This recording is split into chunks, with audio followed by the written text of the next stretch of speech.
Hello there everybody and welcome back to my channel. Now in today's video we're going to be diving further into my Journey into Dimensions End series by taking on Dimensions End 4, 5 and 6, learning about what the enemies do, learning about characters that are suitable to take on each of these particular tiers, learning about characters that can perhaps solo or duo some of these tiers in case you're able to want to do that kind of thing, and also the teams that I used myself. I'm also going to make a quick note on Kain and his early EX Plus realization, because I know that a lot of people have been sending me messages asking me why I haven't done a should you pull video for it, and that's because, well, we didn't know that Kain was going to get a realization early, and most people assumed it was going to be Cater. So I'm going to cover that in a little while as well. So if that's all stuff that you're interested in, then stay tuned and keep on watching.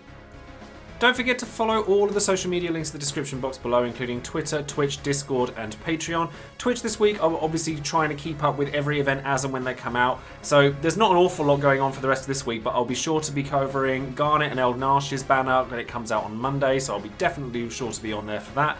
And then with Patreon, I always shout out one of my patrons at random to say thank you to each and every person that wants to support the channel further, and today that person is going to be Kaibeth. So thank you very much for your support. Don't forget to check out all of the various websites there are that are helpful towards Opera Omnia, including Dissidia Info, Dissidia DB, and Tombury Troop. I actually also want to add another one to that in ootracker.com. Now this is a fantastic place to kind of see which characters you yourself have, which ones you've used in Dimensions End, your friend unit, things like that. It's actually a really helpful website that I've recently discovered. So I definitely encourage you guys to check that out. And then finally, of course, don't forget to check out all of the other content creators besides myself. So let's make a start with Dimensions End Entropy Tier 4. Now the main points of this particular fight are that the enemy is immune to debuffs, and actually some of the enemies in this fight actually do inflict debuffs to you as well, but honestly it's not a case where you have to bring somebody like Lena or Ignis to have debuff evasion as long as you're actually on top of it. As a matter of fact, I actually think that Tier 4, 5 and 6 are probably the easiest Dimensions End Entropy tiers, so 4 probably being the easiest one out of all of them, as there are a very large number of characters that you can bring along to this, and it actually worked very well. The first time I cleared this particular fight, I cleared it using Cloud, Ishtola and Garland, and honestly just delayed the heck out of absolutely everything, and therefore I didn't really have to worry all that much about many of the mechanics when it came to this particular fight. The only things I will mention in terms of the actual enemies themselves are that the first wave can inflict Petrify, which means that one of your party members is going to be out of action until you beat the Kotobel Pass, so you want to make sure that that doesn't happen if at all possible. And then you've kind of got not too much to deal with in terms of wave 2, apart from the fact that they have a lot of health. It also likes to inflict like various debuffs like defense down, speed down, things like that on you, and you've just got to make sure that you can keep enemies broken as much as you can. Because as you can see here, the enemies that the allies that I brought for this particular fight in my re-clear are a 0 out of 3 Null, a 0 out of 3 Aerith, and a 3 out of 3 Tifa. Now I wanted to have re-break somewhere within my kit because I think that keeping the enemies broken is actually extremely imperative in this particular fight. Mainly so that they just don't deal really heavy damage if they like break me and then decide to kill me straight away. So you don't want that to happen at all, if at all possible, throughout any of the fights, because not many of them are particularly like small. There's not really trash waves in this particular fight, but they're all like medium level bosses. So as long as you can keep them delayed or keep them away from you in terms of being able to do HP damage or anything like that, then you'll often find that you're going to be fine. Now the other thing to mention is that the 5th wave of this fight is Ultima. Now if you fought Ultima during a story or during any events or anything like that, you'll know that Ultima stops you from being able to summon during the fight. So it's actually better to summon earlier in the fight. My personal preference is to try and summon at the end of wave 4 so that you go into the Ultima fight in the middle of a summon, because it means that you've got a lot more time to kind of break Ultima, delay her, things like that, to make it so that it takes longer for her to be able to start debuffing you. And sometimes she has the most irritating debuffs like turn rate down, paralysis, really annoying moves. So she's got HP, like AoE, like brave HP attacks as well. You kind of want to keep her turn as far away as possible. Now as I said, the first time I cleared this I used Cloud, Ishtola and Garland, all 3 of which can delay. This time round I used Null and Tifa, and because I was trying to keep it on such a restricted pool in terms of using ingots, because neither Aerith nor Null have ingots at all, It did make it a little bit more challenging the second time around, but as I said in the previous video, having as many summon boards as we now have, we have 7, soon to be 8, it's going to make things a lot easier for you in general because your stats are just going to be that much higher. So honestly, try to gauge the power level of characters that you're bringing along to these particular fights, because you don't want to use characters that are too powerful, especially for these easier tiers, early so that you can't then use them later. In terms of characters that you can bring along to this, like I said earlier, there's actually a huge array of characters that you can bring to this. Like, even though they're immune to debuffs like paralysis, like I said, the first time I cleared this I used Cloud, because him having launch on tap and him being able to just dish out a large amount of damage using Meteor Rain quite regularly makes Cloud a pretty good shout for this particular fight. Y'shtola, like I said earlier, having a lot of delay in your kit is going to be really helpful, and the fact that she can heal, like she can battery, she's got delay in a kit. The defense down on her stone is the only thing that you're really going to lose, but that's not that big a deal, quite honestly. So if you wanted to use her, then she can work really well. If you have Lena and also have like Arciela or somebody else, or Aphmau or anyone else who have like debuff evasion, so your Lena only has her base EX or just a book on her, then you could use her here. But if you have her fully ingoted out, I would save her for a later tier, because she honestly dominates later ones just by herself if you've got her maxed out, so you could just use her for that. Noel, as I'm using here, is really useful just because of his rebreak and just being able to keep the enemy at bay while dealing a half decent amount of damage. Garland, for exactly the same reason as Noel, because he has so much damage in his kit. I actually really like Garland when used alongside somebody like Aerith or Y'shtola that can keep his bravery up very high, because it means his EX does so much more damage. It really does like eat into the turn count like really nicely, so that you're not like taking too many turns, because the score requirement for this is relatively tight. So if you're going to bring sort of damage dealers like Cloud, like Garland, things like that, make sure you're making the most out of every turn that you get and not wasting your skill uses. Machina is a character that can work quite well here because he has his free skill use, and because, I mean, honestly, this is probably the only place I would use Machina. Like, it goes to show how much easier this particular fight is compared to other tiers, because I think this is probably the best place to use characters that are considered to be slightly lower tier, like Machina. Varn can actually work very well just based on the fact that he does a horrendous amount of damage really quickly. You're not going to get the debuffs that you would normally get from him because the enemy's immune to them, but it does speak volumes that he just does so much damage, and it will help us particularly with Ultima in just dealing large amounts of damage very quickly. Tifa I've used here for exactly the obvious reason. Massive damage, has delay in her kit, has launch in her kit. Launch in general will help you quite a lot when it comes to this particular fight, because it helps you kind of keep that restricted score as low or as high as possible. Make sure you get through the turns as quickly as possible without actually eating into the turn count itself. But characters like Fujin and Lael I would save for later tiers, because I think they're much more powerful than some of the characters here, and I think that like Tifa is actually perfect for this because she's single target focused, so she's going to help out with Ultima quite a lot, and therefore she'll work really well. Similarly, characters like Lise can also work very well. Like, Lise again is considered to be a lower tier character, but because she has batteries and a half decent amount of damage, if you really want to use her in a Dimensions End tier, then this would be the one to do so on. In terms of soloing this particular tier, there's actually a lot of characters that can do it. If you have Jack, Lightning, Cloud of Darkness, those three will absolutely destroy this fight. Like, because of the delay, the rebreak, the turn manipulation, the large damage output, all three of them, I've seen clears with all three of those guys just rinsing through this particular fight, because it's all very single target focused. In fact, there's not many particular parts of this fight where you have to fight anything more than one enemy. It's really not that big a deal to take Lightning for this. And then I've also seen Zac clear it, although for Zac and another character I'll mention in a moment, you'll want to make sure, to be fair with anyone that you're going to solo a Dimensions End with, you want to make sure that they're sphered up, they've got the best artifacts they can possibly have, that all of their summon boards are done. If they've got a character board, you'll want that done. You'll want to make a character as absolutely pristine perfect as possible before you take them into a fight like this. And as I said in the previous video, I shall leave a link in the description box below to a particular Reddit post that lists a ton of solo clears for each Dimensions End tier, so hopefully that will help you guys out. The last character I've seen solo this is a particular favourite of mine in Vayne, but if you're going to take Vayne, make sure he has Vanille Sphere, because you want to be able to dispel any singular buffs that the enemies bring, because otherwise it's going to be too hard for him to deal with. And you want to make sure his attack power is as high as physically possible, because while Vayne has a crazy amount of longevity in his kit, it's not enough just on its own without the support from all of the stuff I mentioned earlier. So spheres, character boards, well, he doesn't know a character board, but like summon boards, artifacts, everything you can give a character like that is going to make your life so much easier when it comes to trying to solo a particular Dimensions End tier.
Moving on to Dimensions End Entropy 5. Now this particular fight actually, like when it first came out, I think people struggled with it a little bit, but as time has gone on, characters that have come out have made this so much easier than it was initially.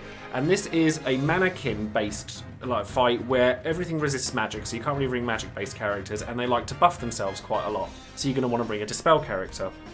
In terms of the enemies themselves, Wave 1, 3 and 5 are the ones that you're going to need to worry about. Wave 2 and 4, there's only 2 mannequins in each of them, and they're not nearly as scary as the ones in Wave 1, 3 and 5, so don't worry too much about those. But honestly, in my opinion, there is one mannequin in each of these 3 waves that you want to look out for more than the others. In Wave 1, it's a toss-up between Sid and Kain SYP. Now, Sid has Dispel in his kit, and he can sometimes, if you're not careful, just come up, drag and dive you, take out a bunch of HP on one of your characters, leave them dead, and then that's the end of the run. So be careful of Sid. However, one of the things that Kain SYP does, as does one of the other mannequins in one of the later waves, that you really don't want is HP regen. So if all of these characters have HP regen, then it's going to make it so much harder for you to get through their HP if they're gaining more every time one of their turns comes up. So you absolutely, if you have to bring a Dispel character, if for no other reason than to make sure those HP regens are not going off, because they will make your life so much harder. For the same reason as I've mentioned in Wave 1, in Wave 3 you want to be careful of the Agrius mannequin, because she has her Knight's Pride buff, which gives everyone HP regen and more stats and things like that, and you really don't want them to have hold of that, particularly the Onion Knight, who again can just come out of nowhere and kill you if you're not careful. Lightning can do it as well, but she's not quite as scary as Onion Knight. And then in wave 5, it's actually Locke that you want to be most concerned with, because if he does a Phoenix Ray, he's just going to do a large amount of AoE Brave HP, and you really don't want that to go off. So you just want to try and keep each of these mannequins from going off as much as possible. In terms of when to summon, I found wave 5 just before Locke gets his little all icon under his name that goes to show that he's going to use Phoenix Ray. You want to try and stop that from happening at all costs. Now, the best characters, honestly, for this fight are going to be Balthier, Galoof, or Varys. Now, Balthier in particular and Galoof, you can see here I use them as a duo clear because I found that Galoof honestly just makes your life so much easier, it's not even funny. Like, pretty much every attack that these guys use, except for Locke's Phoenix Ray, is a physical attack. So he dodges it, he counters it, and that's going to be all you have to worry about. Honestly, I'll talk about the solo clears now, because obviously I would normally leave that till the end of the tier, but the only clears I've really seen for DE5 that are solo clears are Galoof ones. But those Galoofs are 3 out of 3, and it does take a couple of tries to make sure that you've got everything set up ready so that he's dealing enough damage to be able to get through the entire fight by himself. My Galoof is 0 out of 3. He just has a book, and he's accompanied by a fully maxed out Balthier. Balthier also makes this fight a complete joke, basically, because every buff that they put up, all that HP regen, the Knight's Pride, or the speed down buffs that you get from Sephiroth's mannequin, all that nastiness, doesn't matter. He just steals them all. Fires of War is 100% AoE damage. He's got a decent damage output. So I decided to use Galoof and Balthier to go through it because I didn't need to use ingots on Galoof in order to finish it. Galoof kept Balthier from getting hurt, and every time they attacked me, they missed and they got countered. And then Balthier would just kind of ramp up the damage, make sure the buffs didn't get out of hand. But there are plenty of clears out there with solo Galoof with just 3 out of 3, and he just sits there and just lets them do all the work for you. It's actually really fun to try if you haven't done it yourself. Other characters that you can use here include Steiner. Steiner's actually very good here, and he's probably not very useful in many other Dimensions End tiers, but that's because he has Man-Eater as a integral part of his kit. Like, he's going to do extra damage to all of these guys, even without ingots, things like that, because he has Man-Eater in, like, just within his kit. He does more damage. He also doesn't rely so heavily on anything other than his party's max bravery in order to do damage, so that's going to be really useful. Anyone with a large amount of AoE damage is going to do really well here. Squall has been used an awful lot in like when this came out. Squall was one of the premier characters to use it. And similarly, like Faris, like Balthier, not quite as good as Balthier, but not far off, because she has Dispel and debuffs in her kit. She's like making sure that the enemies are under control. Thunderstorm actually does very well because you get the Sildra's Blessing, so that every time they move, they get something bad happen to them. So similarly to Balthier, Faris is going to do really well for you. Vanille can also do pretty well here, like I have seen people use Vanille, but I prefer the other two because they're going to make it so that the damage output is that much higher. Agrius, if you didn't use her in DE1, actually works very well here because you can make use of the paralysis, you can keep your HP up as much as possible by using your own Knight's Pride, and she's just like good auras, things like that, and it's just going to help you out. Lilith's Set is another one that can be used for very much the same reasons. Keep their attack stats down, make sure they're not doing too much damage, keep your HP up, keep your overflow up, your Brave overflow up, make sure you're churning out a good amount of damage every turn. In fact, in place of Lilith's Set, you could use anybody, like Selfie is a really good one. Like the first time I cleared this, I used Squall, which was purple 3 out of 3, Faris, who I think was 2 out of 3 at the time, but is now 3 out of 3, and I also used Selfie with just her base EX, because her EX realization hadn't come out at that point. And honestly, having Aura on top of Squall makes him much, much more usable because it means he's not going to run out of skills before the end of the fight. And then lastly, the last character I shall mention for this particular tier is going to be Warrior of Light. If you didn't use him in one of the earlier tiers, he's actually going to be very useful here because the other tanks, other than Galoof, obviously, are just too good for this. Like, Warrior of Light is kind of at his prime in the early Dimensions End tiers, so if you have him available and haven't used him already, here's a great place to put him because the enemies are mannequins and most of the attacks they do, they just can't get through the shields very easily, so it's going to keep your HP up really, really well, and you've just not got to worry too much. So honestly, with this particular tier, Dispel is an absolutely imperative thing. Large amounts of AoE damage, like if you've got 100% AoE damage, even Tidus can work very well here if you haven't used him already. Anyone with 100% AoE damage will work well here, and if you've got a tank, particularly if you have Galoof, then you're just going to make an absolute cakewalk of this fight.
So lastly, we're going to discuss Dimensions and Entropy Tier 6. Now, in contrast to Tier 5, which is all about buffs, all about just them buffing themselves and you dispelling them, this one is the reverse. This one is resistant to physical or to melee, so you can use ranged attacks still as opposed to physical resistance, but you can't use melee attackers like Squall isn't going to do too well here, for example.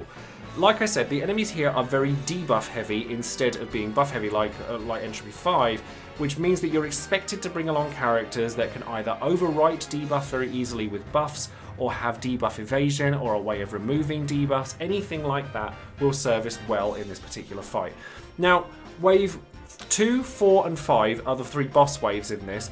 Quite honestly, I'm thankful that the later tiers actually are more functional like other Chaos fights and they only have the boss fights as opposed to trash waves, which just seem like a waste of time, honestly. But the second wave is going to be Phoenix, who has a lot of AoE Brave HP attacks, and it has to be beaten twice like most Phoenix fights. You have to beat it first, and then it will resurrect itself, do an AoE Brave attack, and then you'll have to continue to fight it again. And it also inflicts a framed debuff that is HP poison. So you want to make sure you have some healing somewhere within your party in order to kind of counteract that. And it also just, look, it's got a decent amount of HP. You want to make sure you're dealing a decent amount of damage, but it also inflicts a blind, as does the Marlboros in Wave 4 and 5. You want to make sure that you've got a way of removing debuffs, because otherwise you're just not going to be able to hit the enemies, and it can be really painful. So Wave 4 is going to be the Mother Marlboro that came from Kuja's event and Kuja's Lost Chapter, and it does kind of like to summon adds as well, like it's got the mini Marlboros that sit next to it. It also has a large array of debuffs, so Poison, Attack down, Defense down, Speed down, Max Brave down. You really don't want those to go off, or if you do, or if you allow them to happen, then you want to make sure that you have a way of cleansing them, getting rid of them so that you can keep your Assault. Try to focus the main Marlboro, because if you beat the Marlboro, the main one, then the mini Marlboros die alongside it, so try not to waste too many of your turns going for the minis. Unless you're doing AoE damage, then that's a totally different thing. If you can clear them, then great, but try not to spend too much time, too much of your turns, eating away at that score, dealing with enemies that die anyway when the main boss is killed. And then Wave 5 has another Marlboro, a Great Marlboro, an Ultima weapon. Now you would think that the Marlboro is the more pressing issue, but it's actually the Ultima weapon you want to worry about first, because the Ultima weapon will like to put up buffs for itself while it charges with physical and magical resist, and it can like just sit there and take all your turns up, and if you leave it alone for too long, it'll do this massive HP attack that will just kill one of your party members, and that's the end of it. Whereas the Marlboro, as long as you've brought a character along that can get rid of the debuffs or make sure that they don't happen at all, isn't quite so pressing. So while you want to deal with Ultima weapon first, make sure that that thing goes down. Like, if anything, the best time to summon is during this wave, and making sure that Ultima weapon goes down without too much hassle, and then the Marlboro left on its own isn't nearly as threatening. So while the pair of them together can be really scary, as long as you take them down one at a time while still dealing AoE damage where you can, etc., then it's not going to be nearly as scary. So the clear that I've got here is actually a Yuna who is purpled. Now, Yuna is actually one of the characters I love the fact that I've given full ingots and everything to, primarily because I like the fact that I use her to auto-clear things. But honestly, in this particular fight, she's actually amazing as well. Like, she's got a decent enough stream of damage to kind of keep things going, make sure that like you've got just a nice flow of damage, whether you use her Brave attack that batteries or her HP attack that just has decent overflow. She also has Azuna, which like cleanses all debuffs, like you can't really ask for much more than that. And then she's just got decent enough stuff that you can actually use her in a Dimensions End tier. So while she's not going to be breaking the game in any capacity, she's actually very good here. And I used her alongside Deuce, who again is considered quite a low tier character, and my Deuce actually only has 1 ingot just to increase her damage output. And she actually worked really well here as well, just because she had good buffs for magic-based users, because my whole team here is magic-based. I chose not to go with any ranged characters, I just went pure magic. And then I actually used Lael, who came out a fair bit later than this Dimensions End tier did, but quite honestly, I rescued certain characters from this, and I'll go over those in a little while, by using Lael, and I don't regret it, because he made it so easy to go through. Like, using him and Pandemonium, because his launches are so regular, and Guy Bolg like makes it so that the minis can be launched, so you can actually use the mini Marlboros as batteries, which is actually quite handy, and you can just go to town in terms of damage. Like if you've got Lael and Deuce, they complement each other so well in terms of damage, and then Yuna kind of just kept the debuffs off me, and it made things much easier for me. However, Lael isn't a character that is commonly used, and neither is Deuce, in fact. Basically, you want a single, like, really strong AoE magic or ranged damage dealer, and then you want a debuff cleanser or someone, a debuff evasion unit, anyone like that, and you want somebody who can provide supportive buffs and preferably healing. Now, the most common character that you'd see for clears on this is actually Emperor.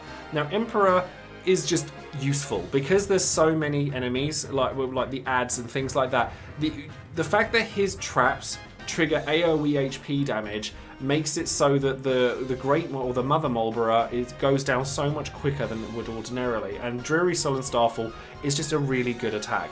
So just having that constant pressure and the defense downs that all of his traps provide make him an absolutely perfect damage dealer for this fight.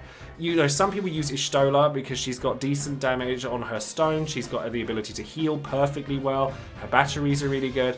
Ultimisia is another character that gets used quite a lot because of her ability to keep that turn count down. I use Lael in place of Ultimisia here because I wanted to save Ultimisia in case I get her LD or anything later, but honestly, just having a character that has free turns and the ability to churn out a lot of AoE magic damage is going to do really well here. Ace, Kuja, if you didn't use those in DE2, they're going to work really well here.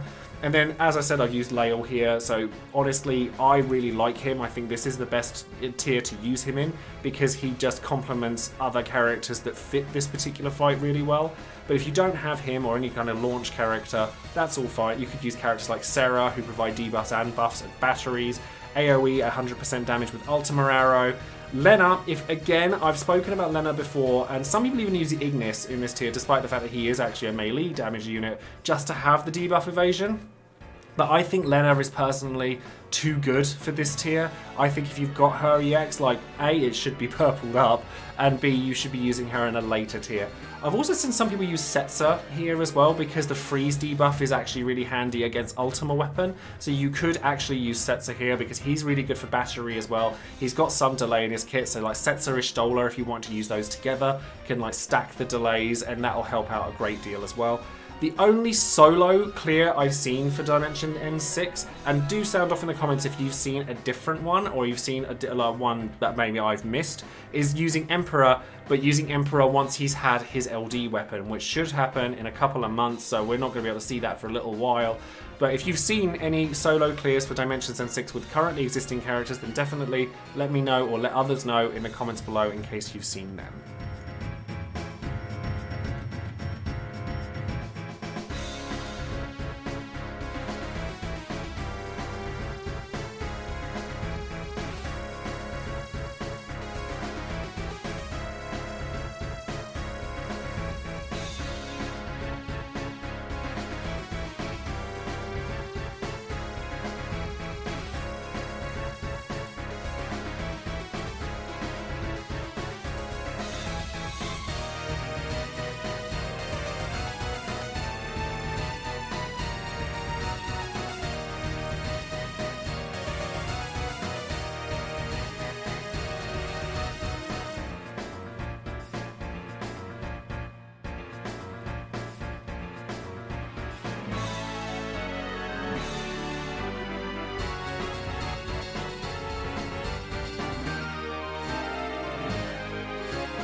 So before I end the video, I'm actually going to quickly go over the new banner that was released this morning, or yesterday, to go along with Kain, who has replaced Kater on this particular banner. Now, I know that a lot of people are disappointed that Kater wasn't on this banner, but I think personally they're saving her for the second summon banner, because in the Japanese version of the game, Kater actually came out after Eldnash. So perhaps they're trying to like rejig the order in which things are shown, because this was actually the period of time in which Dark Knight Cecil was originally released in JP as well. So instead, I think they've shuffled Kater up to the second banner, they've moved Kain over to the first, and I think that there is a Japanese banner, which I'll leave a picture to just below, that originally had Beatrix on it, but I think that will be the banner that then gets changed to have Aranea on it. So while there's a bit of a shuffle up and things like that, it's very hard for me to make should you pull videos on these particular banners, because obviously we have no way of knowing exactly what order these things are being released in. Everything that I've just said could be completely wrong, but it'd be quite cool if I'm not.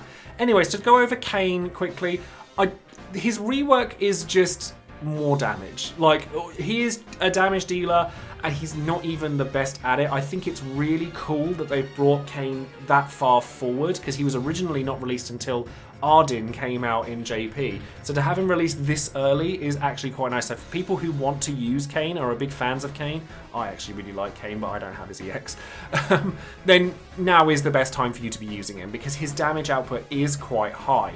But basically, all he really gets out of his rework is more hits on his jump, splash damage on it. He gets more hits on Gungnir, and it's just more hits. It's anything particularly groundbreaking or anything like that. So if we look at his EX as well, his EX is kind of like Zidane's, like where it's like a brave HP attack that initiates a launch. It's, you know, it's okay. It's nothing particularly special.